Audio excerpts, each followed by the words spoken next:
Karibu mpenzi mtazamaji katika tafakari ya masomo ya misa ya jioni ya karamu ya Bwana Alhamisi Kuu. Ninayekuletea tafakari hii naitwa Padre Kevin Onesimo Mkama wa Jimbo Kuu Katoliki Mwanza. Ndugu zangu, tunatambua kwamba tayari tumekwisha anza Juma Kuu, Juma Takatifu. Na ndani ya juma hili kuu, Juma Takatifu, kuna siku tatu kuu za Pasaka, yaani Alhamisi Kuu, Ijumaa Kuu na Jumamosi Kuu. Na leo tunaanza siku ya kwanza ya Alhamisi Kuu, ambayo ndani yake tunakumbuka mambo makubwa matatu. Kwanza tunakumbuka kuwekwa kwa sakramenti ya Ekaristi. Tunakumbuka pia kuwekwa kwa sakramenti ya daraja takatifu ya upadri, lakini tunakumbuka pia kupewa ile amri kubwa ya mapendo: pendaneni kama mimi nilivyowapenda ninyi. Sakramenti mbili ambazo tunazikumbuka leo kwa namna ya pekee, sakramenti ya Ekaristi takatifu na sakramenti ya daraja takatifu ya upadri, ni sakramenti ambazo zinategemeana sana. Ni kwa uwezo aliopewa na Bwana wetu Yesu Kristo, mapadri wana uwezo wa kugeuza mkate au hostia kuwa mwili wa Kristo, na wana uwezo wa kugeuza divai kuwa damu ya Kristo, na hivyo wanao uwezo wa kutupatia Ekaristi takatifu, mwili na damu ya Bwana wetu Yesu Kristo, Mungu kweli, mtu kweli. Na hivyo tunapaswa kumshukuru Mwenyezi Mungu, ndugu zangu, kwa zawadi hii ambayo Mwenyezi Mungu anatupatia, kwa zawadi ya Ekaristi takatifu, chakula cha uzima wa milele ambacho tunaendelea kuwa nacho siku zote za maisha yetu, lakini na kwa zawadi pia ya sakramenti ya daraja takatifu ya upadri. Hivyo tunapaswa kwanza kumshukuru Mwenyezi Mungu kwa zawadi ya mapadri. Tunapaswa vile vile kuwashukuru mapadri kwa utume wanaoufanya. Kumbe ni siku ambayo tunaalikwa sisi waumini wote kuwaombea mapadri wetu kwa namna ya pekee, kuwatunza mapadri wetu kwa namna ya pekee, kuwasaidia mapadri wetu kwa hali na mali, na zaidi kuwaheshimu ili waendelee kutimiza utume wao wa kikuhani, wa kikasisi, ili mwisho wao mapadri pamoja na kundi waliokabidhiwa kuliongoza waweze kufikia uzima wa milele. Kumbe kwa kweli ni siku ambayo tunapaswa kumshukuru sana Mwenyezi Mungu ambaye ameendelea kubaki na sisi kwa njia ya sakramenti zake. Basi ndugu zangu, tuanze sasa tafakari ya masomo yetu. Somo letu la kwanza linatoka kitabu cha Kutoka sura ya 12 aya ya kwanza hadi ya 8 na aya ya 11 hadi ya 14. Na somo letu la pili linatoka waraka wa kwanza wa Mtume Paulo kwa Wakorinto sura ya 11 aya ya 23 hadi ya 26. Na somo letu la Injili linatoka Injili ya Yohane sura ya 13 aya ya kwanza hadi ya 15. Katika somo letu la kwanza ambalo linatoka kitabu cha Kutoka aya ya kwanza sura ya 12 aya ya kwanza hadi ya 8 na aya ya 11 hadi ya 14, tunasikia tamko la Mwenyezi Mungu la kuwakomboa Waisraeli kwa njia ya damu. Sasa ni lazima tujue mazingira ya somo letu la kwanza. Ndugu zangu, Waisraeli walikuwa watumwa nchini Misri kwa karibu miaka 430. Wakateseka sana, wakaumizwa sana, wakauawa sana. Na baadaye wakamlilia Mwenyezi Mungu, na Mwenyezi Mungu akawasema kwamba amesikiliza kilio chao, ameona mahangaiko yao, na hivyo atawakomboa. Na kweli alipoanza mchakato wa kuwakomboa, mchakato huo haukuwa rahisi, kwa sababu Farao aliendelea kuwa na moyo mgumu, shingo ngumu. Na ndipo Mwenyezi Mungu tunaambiwa alimpiga Farao kwa mapigo 10.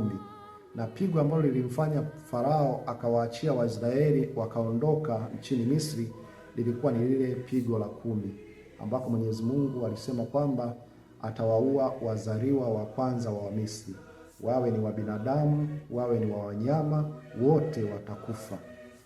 Lakini kabla ya kutimiza hilo pigo la 10 na la mwisho ambalo litamfanya Farao hawaruhusu Waisraeli kuondoka nchini Misri, kuna masharti ambayo Mwenyezi Mungu aliwapatia.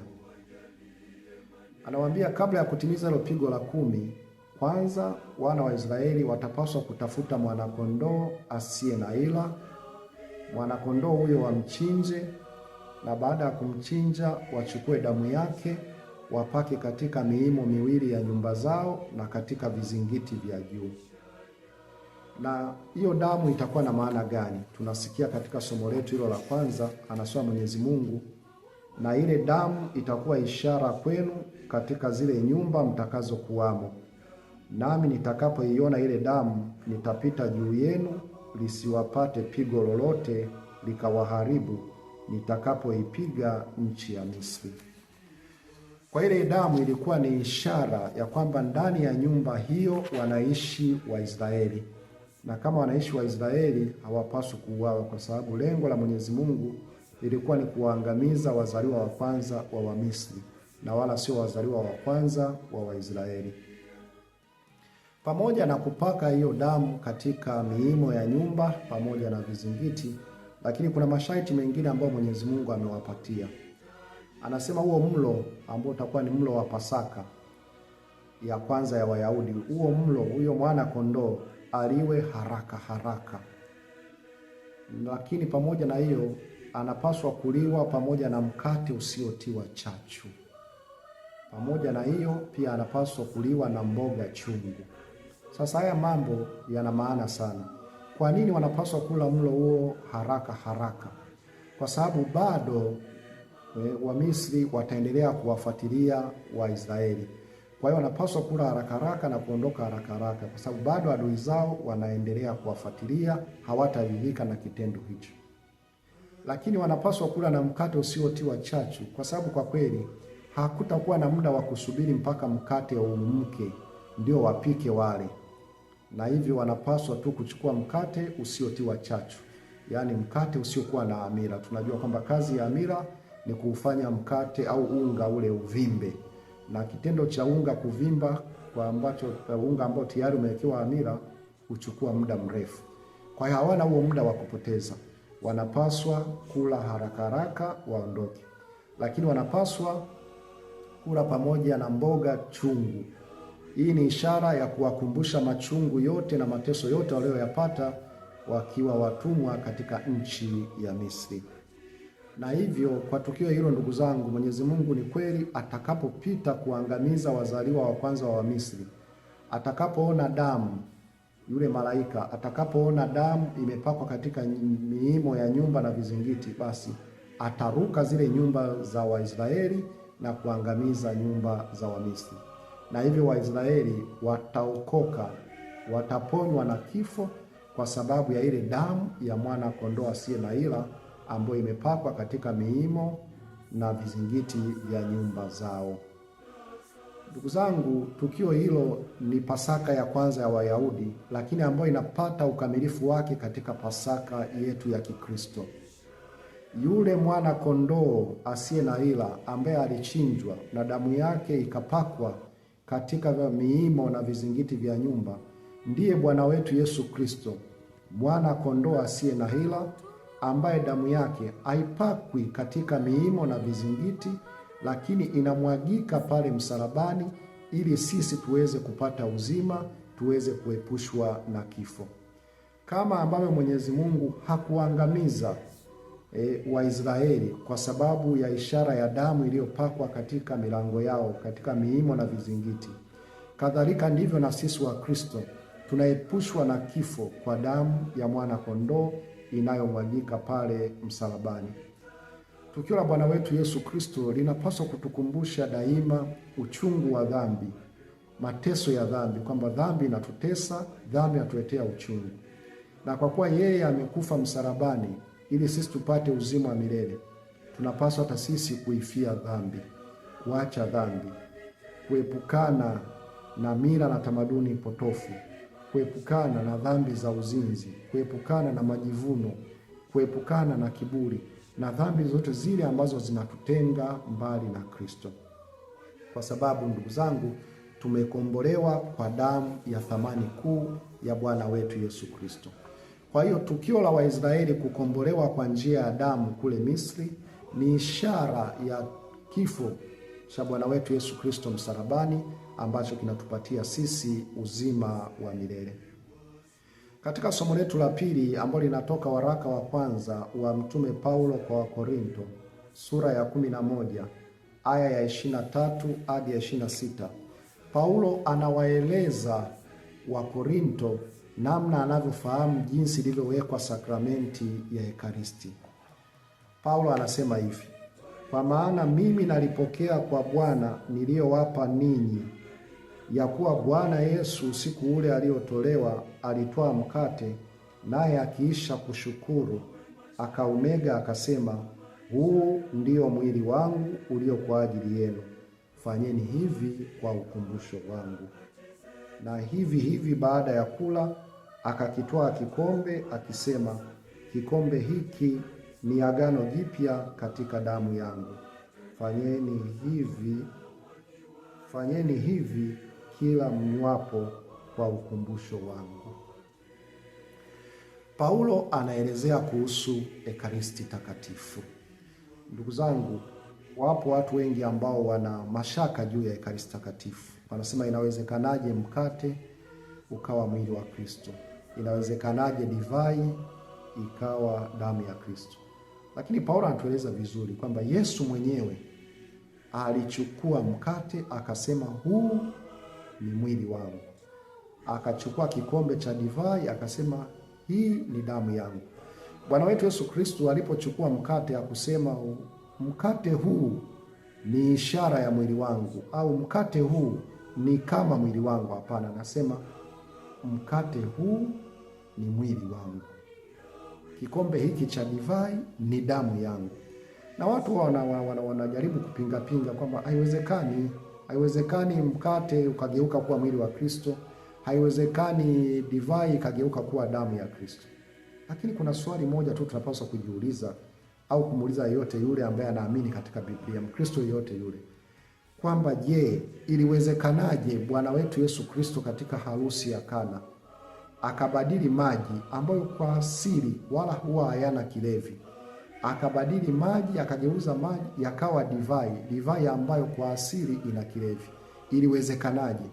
Je, huyu Kristo ambaye alikuwa na uwezo wa kugeuza maji kuwa divai, anashindwaje kugeuza divai kuwa damu yake? Anashindwaje kugeuza mkate kuwa mwili wake? Na tukumbuke Biblia inatuambia hakuna lisilowezekana kwa Mungu. Kwa hiyo kile ambacho Yesu alikiweka, kile ambacho Paulo anakieleza ndicho uhalisia. Ekaristi Takatifu ni mwili kweli wa Kristo, ni damu kweli ya Kristo. Kristo yumo katika Ekaristi Takatifu kwa mwili wake, kwa damu yake, kwa umungu wake na kwa ubinadamu wake. Kwa hiyo Ekaristi Takatifu, ndugu zangu, sio ishara ya Kristo, sio ishara ya Kristo. Ekaristi Takatifu ni Kristo mwenyewe. Ekaristi Takatifu ni Kristo mwenyewe, mwana wa Mungu, Mungu kweli na mtu kweli. Na kuna uhusiano mkubwa sana kati ya Ekaristi na mateso ya Kristo. Ndio maana Paulo anamalizia somo lake kule mwishoni, anasema, maana kila mlapo mkate huu na kukinywea kikombe hiki mwaitangaza mauti ya Bwana mpaka ajapo. Kuna uhusiano mkubwa kati ya Ekaristi Takatifu na mateso, kifo na ufufuko Bwana wetu Kristo. Kuna uhusiano mkubwa kati ya Ekaristi Takatifu na fumbo la Pasaka.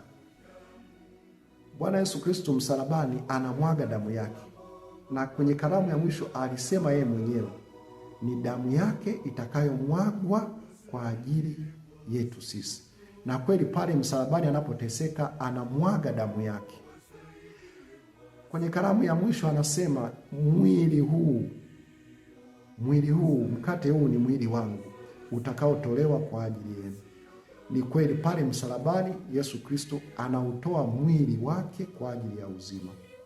Kwa hiyo ndugu zangu, tunapaswa kuelewa hilo, na kwamba kila tunaposhiriki Ekaristi Takatifu tunaitangaza mauti ya Bwana, tunashiriki mateso ya Bwana. Lakini mateso ya Bwana ambayo yanatupatia uzima wa milele, ambayo yanatuimarisha. Ni mwili wa Bwana ambao unatuimarisha zaidi na kupatia uzima wa milele. Yesu Kristo mwenyewe anasema, aulaye mwili wangu na kuinywa damu yangu ukaa ndani yangu, nami ukaa ndani yake. Yohane sura ya 6 aya ya 56. Kwa hiyo mwili wa Kristo, Ekaristi Takatifu, ndugu zangu, inatuunganisha na Kristo, lakini vile vile Ekaristi Takatifu inatupatia uzima wa milele. Aulaye mwili wangu na kuinywa damu yangu anao uzima wa milele. Yohane sura ya 6 aya ya 54. Lakini vile vile tunajua kabisa kwamba Ekaristi Takatifu inatupatia neema mbalimbali kwa ajili ya ustawi wa maisha yetu ya kiroho. Lakini ndugu zangu, sio kila anayepokea Ekaristi Takatifu anapata uzima wa milele au anapata zile neema zinazotokana na Ekaristi Takatifu. La hasha. Ndio maana Mtume Paulo huyo huyo anatukumbusha kwamba anayekula mwili wa Kristo pasipo kustahili anakula hukumu yake yeye mwenyewe. Na tukumbuke, ni kweli kabisa, hata Yuda Iskarioti alipopewa mkate na Kristo, kwa sababu alikuwa na nia mbaya, kwa sababu hakuwa amejiandaa kiroho, ndio maana alipopewa ule mkate na Bwana wetu Yesu Kristo, tunaelezwa kwamba alipolipokea tonge, shetani akaingia na Yuda akaenda kutimiza ule mpango aliokuwa nao wa kumsaliti Yesu.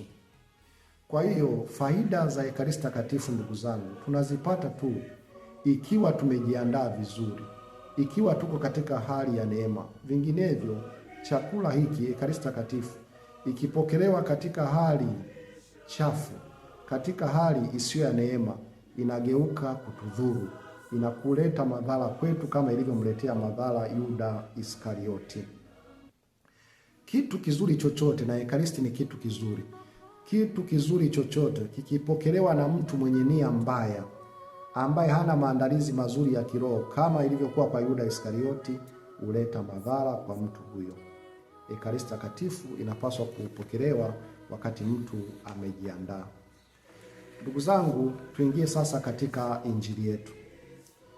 Injili yetu inatoka Injili ya Yohane sura ya 13 aya ya 1 hadi ya 15. Tunaona Bwana wetu Yesu Kristo katika injili ya leo anawaosha wanafunzi wake miguu na anawaeleza, je, mmeelewa hicho nilichokifanya? Ndugu zangu, Bwana wetu Yesu Kristo anafanya tendo hili la kuwaosha wanafunzi wake miguu akiwa mbioni kukabiliana na kifo chake. Ni mtu ambaye yuko kufani na amefundisha sio tu kwa maneno, lakini pia anafundisha kwa mfano. Na anatuambia kwamba leo saa yake imetimia, saa ambayo anakwenda kutukuzwa kwa njia ya mateso, kifo na ufufuko wake. Kuna mambo ambayo Kristo anataka kufundisha sio tu kwa maneno katika injili ya leo, lakini kwa matendo. Tunasikia katika injili ya leo Bwana Yesu Kristo kwanza anavua mavazi yake na kisha anachukua chombo chenye maji na anawaosha miguu wanafunzi wake. Yesu anataka kufundisha kwa mfano mambo makubwa matatu: roho ya utumishi, roho ya unyenyekevu na umuhimu wa sakramenti ya kitubio.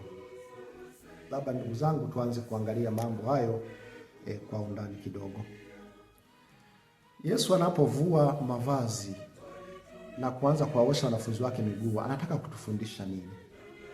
Vazi, ndugu zangu, hata katika Biblia lilikuwa ni ishara ya madaraka, na hata katika tamaduni zetu pia za siku hizi mavazi yanaashiria pia madaraka. Ukimwona hakimu amevaa yale mavazi yake mahakamani, basi ni ishara ya madaraka yake. Ukimwona daktari amevaa lile koti lake jeupe pale hospitalini, ni ishara ya madaraka yake. Ukiona padri amevaa mavazi ya misa, ni ishara ya madaraka yake. Kumbe Yesu anavua vazi lake na anawaosha wanafunzi wake miguu. Yesu maana yake anatumikia, anaweka madaraka yake kando, anaweka ukubwa wake kando, anaweka cheo chake kando na kujishusha na kuwatumikia watu. Na hivyo Yesu anatukumbusha kwamba jambo la kwanza katika maisha yetu sisi ni kuwatumikia watu bila kujali vyeo vyetu, bila kujali hadhi zetu, bila kujali madaraka yetu. sisi wote tumetumwa kutumikiana. Hilo ndio jambo la msingi la kwanza ambalo Yesu anatueleza. Na baada ya Yesu kuvua vazi lake, tunaambiwa sasa akachukua chombo akawaosha wanafunzi wake miguu. Sasa kwa nini anawaosha miguu? Tukitaka kujua hasa maana ya tendo la kuosha miguu, ni lazima turudi katika tamaduni za Waisraeli. Ndugu zangu, Waisraeli walikuwa ni watu ambao mara nyingi wanavaa makabadhi, ndala au malapa, na kutokana na jiografia ya nchi yao ambayo ilikuwa ni nchi yenye joto kali, mara nyingi mtu aliyevaa malapa au makabadhi au ndala, miguu ilichemka na kupata joto na hivyo kutoa jasho jingi ambalo lilisababisha vile vile miguu kutoa harufu kali, miguu kunuka. Lakini vile vile Israeli kwa sehemu kubwa ni jangwa, na hivyo kutembea kwao jangwani mara kwa mara kuisababisha miguu iwe na vumbi. Kwa hiyo kulikuwa kuna sababu mbili za mtu kunawa miguu au kuoshwa miguu. Kwanza ilikuwa ni kupoza miguu iliyochemka na kuifanya isitoe harufu, lakini vile vile ilikuwa ni kuisafisha kutokana na vumbi. Sasa kwa kawaida, kwa desturi za Wayahudi, Myahudi alikuwa akipata mgeni, jambo la kwanza kabisa ilikuwa ni kuhakikisha kwamba mgeni ananawa miguu kabla ya kuingia ndani, ishara ya ukarimu, ishara ya kwamba anapoza miguu iliyopata joto, miguu iliyochemka, miguu ambayo inatoa harufu, lakini vile vile anaondoa vumbi la mgeni wake. Ilikuwa ni tendo la ukarimu. Katika hali ya kawaida, kama ilikuwa ni familia ya kawaida, tendo hilo lilikuwa linafanywa ama na watoto au na wanawake. Kwa hiyo mtoto anamnawisha mgeni mguu au mama wa familia anamnawisha mgeni mguu. Lakini kama ilikuwa ni familia nzuri ambayo ina mtumwa, basi ilikuwa ni jukumu la mtumwa kumnawisha yule mgeni miguu. Kumbe tunaona Yesu anapoamua kuwanawisha wanafunzi wake miguu, anafanya tendo ambalo lilikuwa ni tendo linalofanywa na watu duni, watu ambao linafikiriwa kwamba ni watu wa chini, hadhi ya chini, watoto, wanawake na watumwa. Yesu leo anajishusha, anawaosha wanafunzi wake miguu, kutufundisha unyenyekevu, kwamba tunapaswa kujishusha, tunapaswa kuondoa kiburi chetu, kuondoa majivuno yetu na kufanya hata utumishi ambao kwa kawaida unafanywa na watu duni au ni kazi ambayo inahesabika kwamba ni kazi ya watu duni. Kwa hiyo Bwana wetu Yesu Kristo, ndugu zangu, sio tu anafanya tendo la ukarimu kwa wanafunzi wake, lakini anataka kuwafundisha namna ya kuishi kwa unyenyekevu, namna ya kujishusha, ya kwamba sisi wote tunapaswa kujishusha na kuishi maisha ya kawaida, na hata ikitupasa kufanya zile kazi ambazo zinaonekana ni kazi duni. Na ndugu zangu, tukumbushane kwamba kile ambacho kwa kawaida kinaonekana ni duni, kile ambacho kwa kawaida kinaonekana kwamba kinatudhalilisha, kile ambacho kwa kawaida kinaonekana kinatutweza kwa kweli hadhi yetu, utu wetu, hivyo ndivyo ambavyo tukivifanya kwa uelewa zaidi huwa vinatupandisha zaidi katika maisha. Kwa hiyo tusikwepe hata kufanya majukumu ambayo yanaonekana ni duni, majukumu ambayo yanaonekana ni ya kawaida. Ni kwa njia yake kwamba Mwenyezi Mungu anapima unyenyekevu wetu, lakini ni kwa njia yake pia tunapata kupandishwa, kwa sababu Yesu anasema anayejishusha atapandishwa na anayejipandisha atashushwa. Sasa ndugu zangu, tunajifunza nini katika injili yetu ya leo? Kwanza, kama nilivyosema, Yesu anatufundisha roho ya utumishi. Kila mmoja anapaswa kuwa mtumishi wa mwingine, na Yesu Kristo mwenyewe anasema, bali mtu yeyote anayetaka kuwa mkubwa kwenu na awe mtumishi wa wote. Injili ya Mathayo sura ya 20 aya ya 26. Tunapaswa kuwa watumishi.